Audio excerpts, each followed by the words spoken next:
Bonjour. Cette chaîne Philosophée représente fête son premier anniversaire, puisqu'elle est née sous un autre nom, Philosophée en temps d'épidémie, il y a tout juste un an, au début du premier confinement dû au coronavirus en France. Et à l'occasion de cet anniversaire, j'aimerais, maintenant que la chaîne s'organise par série, lancer deux projets qui me tiennent à cœur.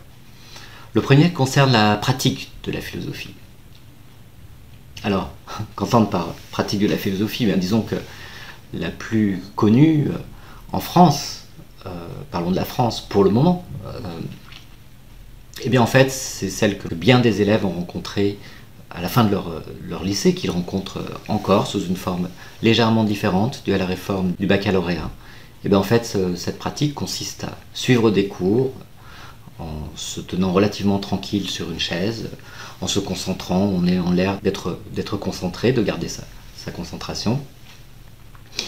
Et puis ensuite à passer à l'acte d'une certaine manière sous la forme de différents exercices, très principalement la dissertation et l'explication de texte. Alors peut-être que tous les élèves se sont rendus compte aussi grâce à leurs professeurs que ce qu'ils étaient en train de faire était connecté à d'autres pratiques. Je dirais était connecté à d'autres pratiques dans leur société, dans la mesure où la philosophie implique aussi une part de recherche, et puis c'est un petit peu différent de la recherche, d'écriture, de parole et d'engagement. D'engagement, oui, puisque même quand on est un théoricien, on est toujours engagé dans sa société et dans son monde, et de différentes manières, et on peut donc l'être comme philosophe. Et ces connexions, eh bien, il faut les sentir, c'est ce qui donne de l'intérêt à ce que l'on fait en classe de philosophie. Et puis bon, voilà, il y a la classe de terminale, et ensuite, si on a un goût particulier pour la chose, on peut continuer pendant ses études de différentes manières, et les cours, les exercices changent, et tout cela fait partie de ces pratiques qui sont organisées, menées avec les élèves, avec les étudiants, par des enseignants qui aussi pratiquent la philosophie, bien souvent d'une autre manière. Et c'est un petit peu ce panorama qu'il s'agit de parcourir ici, collectivement, évidemment. C'est quelque chose que je ne peux absolument pas faire tout seul, et l'intérêt, c'est toujours ce qui m'a intéressé dans cette chaîne, c'est que la réflexion dans tous les domaines, et donc les pratiques aussi, peuvent évoluer collectivement. Alors, connexion d'un certain nombre d'exercices scolaires avec d'autres manières de faire de la philosophie dans la société française, mais la connexion a aussi deux autres dimensions. L'une est temporelle ou historique. On ne peut pas faire de la philosophie sans avoir en mémoire le fait qu'elle a bien plus de 2000 ans, dans la mesure où elle a été inventée dans la Grèce antique. Et donc il y a toute une histoire qui implique une évolution des pratiques, qui font que le rapport entre un professeur et ses élèves et ses étudiants aujourd'hui n'a pas grand-chose à voir avec la relation maître-disciple qui pouvait être la structure de la philosophie 4 siècles avant Jésus-Christ.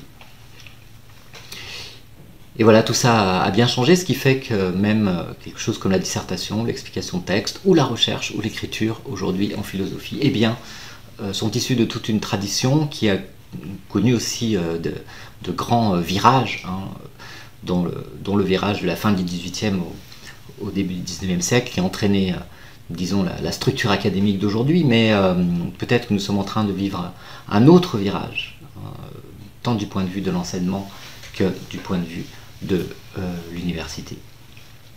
Donc une dimension historique, temporelle, qu'il faut considérer en même temps que la dimension sociale et commune de l'exercice de la philosophie. Puis il y a une troisième dimension, c'est la dimension spatiale. Alors la philosophie, en fait, je viens de le dire, c'est une invention européenne, et qui a évolué d'une manière différente dans les différents pays d'Europe, ce qui fait qu'on ne pratique pas la philosophie de la même manière en France, en Italie, en Espagne, sans parler de la Scandinavie ou de l'Angleterre, mais ce qui ne veut pas dire qu'on ne va pas en parler. Et puis si c'est une invention européenne, ça veut dire qu'on ne peut pas simplement transposer cette pratique ailleurs. Ailleurs, elle rencontre, et je dirais elle a toujours rencontré, d'autres pratiques sans qu'il soit véritablement question de philosophie. Et alors de quoi est-il question? Était-il question? Est-il encore question? Sera-t-il encore question? Eh bien je dirais plutôt de sagesse.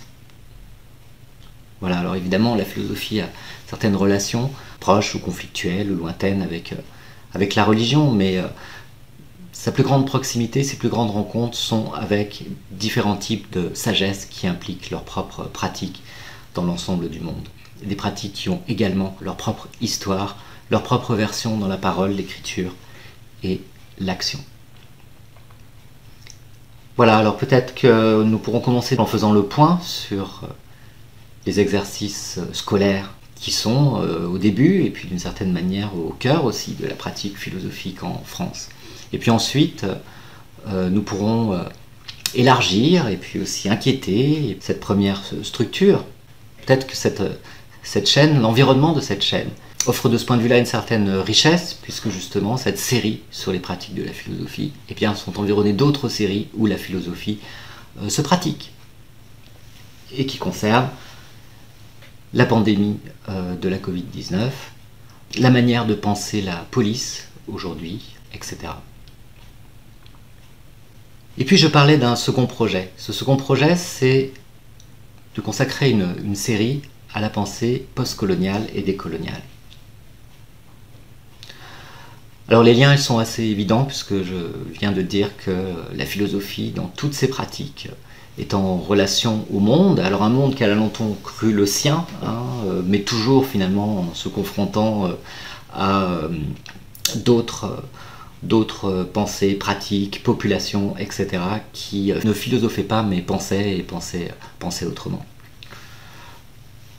Le monde, dans sa diversité, dans son irréductibilité, y compris son irréductibilité à la philosophie, existe depuis qu'il y a des humains lesquels se sont dispersés, tout en restant en contact et bien plus qu'on le pense habituellement. Et je pense justement dans cette série sur la pensée décoloniale et postcoloniale, il faudra aussi qu'interviennent des penseurs de ce qu'on appelle l'histoire globale, et qui nous montrent justement que les interconnexions entre les différentes populations à l'intérieur de ce même monde, de cette même terre, eh bien, ont toujours été là, et là d'une manière multiple, et pas forcément centrée sur l'Europe. Alors pourquoi c'est important? Parce que les Européens sont en train de se rendre compte de quelque chose qui est en fait aussi l'un des thèmes de cette histoire globale, à savoir que notre hégémonie ou notre manière de centrer le monde autour de nous, d'une certaine manière, n'est plus tenable, que nous n'en avons plus les moyens, et peut-être d'une certaine manière, tant mieux, ce qui nous permet aussi de nous ouvrir mieux à d'autres manières de vivre, de concevoir le monde, la politique, ce qui nous oblige à une sorte de débat, qui devrait être moins sous la forme de la confrontation que de la circulation, ce qui est bien plus facile du point de vue des idées que du point de vue des intérêts nationaux. Alors cette pensée postcoloniale, décoloniale, elle existe depuis une cinquantaine d'années. Elle a accompagné en permanence la décolonisation elle-même, et je dirais elle a même accompagné la colonisation, puisque les colonisés ont toujours pensé et ils ont toujours résisté à cette colonisation. Mais toujours est-il que cette pensée postcoloniale, décoloniale s'est énormément développée à peu près partout dans le monde à partir des années 70, elle existait même avant, y compris de la part de penseurs français comme Frantz Fanon, mais que la France d'une certaine manière est passée très longtemps à côté de ce mouvement-là, d'une manière très factuelle, non polémique. Je dirais que ce n'est que maintenant que la France rattrape un immense retard du point de vue de cette pensée qui occupe bien d'autres pays, y compris européens, comme l'Angleterre, mais aussi donc ailleurs qu'en Europe, tout l'hémisphère sud, donc l'Afrique, mais aussi l'Asie du Sud-Est et l'Amérique du Sud. Et maintenant, nous rejoignons difficilement en fait cette pensée. Difficilement, puisque cela crée régulièrement d'immenses polémiques, comme si finalement elle n'avait pas lieu d'être en France. Et je pense qu'il est important donc de lui donner ici, comme c'est le cas ailleurs évidemment, tout son espace, tout son dynamisme et toutes ses nuances, puisque à chaque fois que cette pensée postcoloniale, décoloniale, est attaquée en France, c'est sous la forme d'une absence de nuances absolument effarante. Et je dirais en prenant le terme d'une manière factuelle, que cette attaque est grossière.